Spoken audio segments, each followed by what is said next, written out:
episode 5, Sardis.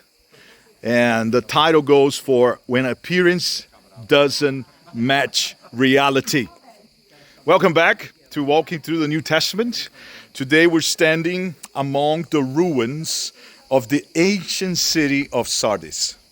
And it's very interesting because you see, this was the temple of Artemis. It's all destroyed, so we're going to go in a few minutes to the temple of the church that was being addressed. And I want you to see this. We're standing among these ruins, right? The ancient city of Sardis, one of the 7 churches addressed by Jesus in the book of Revelation.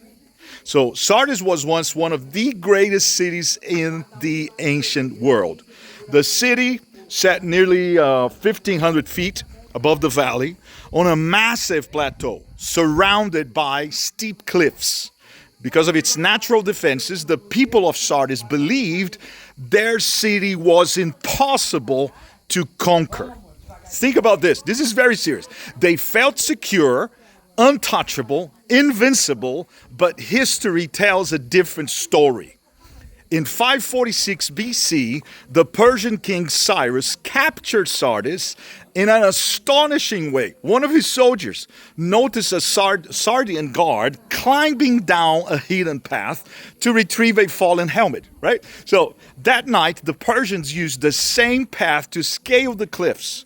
They find the walls virtually unguarded because the people believed no one could ever reach them. More than 3 centuries later, history repeated itself. In 214 BC, the city fell again, almost the exact same way. Once again, the defenders failed to keep watch. So Sardis didn't fall because its walls were weak. It fell because its watchmen were asleep, right? Now, listen to how Jesus begins his message to the church of Sardis. I know your deeds. You have a reputation of being alive, but you are dead. Think about it. Wake up, strengthen what remains, and is about to die. Revelation 3, verses 1 and 2. So, can you hear the connection? No, think about it. The city that twice fell because it failed to watch became the church that Jesus commanded to wake up.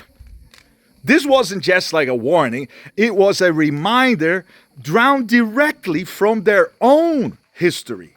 Jesus wasn't speaking to a pagan city. He was speaking to a church with a great reputation, a church that looked alive, a church that was probably active, organized, and respected.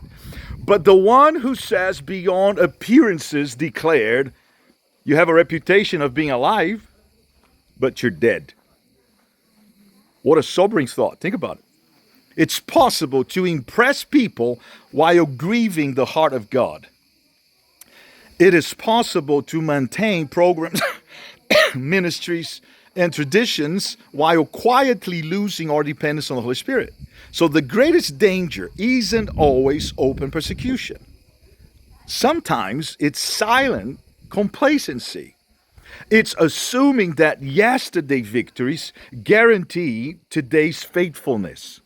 So Sardis reminds us that spiritual decline rarely happens overnight. It begins when we stop watching, when prayer becomes a routine, when worship becomes a performance, when we become more concerned with protecting our reputation than pursuing God's presence.